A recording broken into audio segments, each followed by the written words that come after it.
எனக்கு இப்போ 1 week Christmas leave ஆயிருந்தது. இப்போ தான் நான் ஸ்கூலுக்கு போகிறேன். இப்போ எங்கள் மம்மி வந்து ஸ்கூலுக்கு சாப்பாடுக்கு தட்டடை பண்ணியிருக்காங்க. அது கூட சப்பாத்தி கூட உருளைக்கிழங்கு. இப்போ எங்கள் மம்மி சப்பாத்தி ஸ்கூலுக்கு வைக்கிறதுனால அலுமினியம் ஃபாயில் எடுத்துக்கிறாங்க. Aluminium foil aluminium paper. இப்போ எத்தனை சப்பாத்திமா?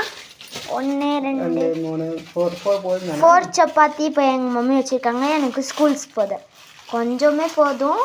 நிறையாக்கு எதுக்கும் எங்கள் மம்மி வச்சுருக்காங்க. சாப்பாடு ரெடி.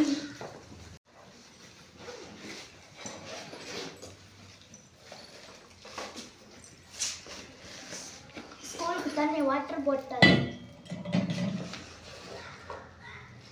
இப்போ நான் தண்ணி பிடிக்கணும். வாங்க ஸ்கூலுக்கு தண்ணி பிடிக்கலாம். இப்போ நான் ஸ்கூலுக்கு போக போகிறேன். டைம் ஆச்சு ஃப்ரெண்ட்ஸ். பாய்.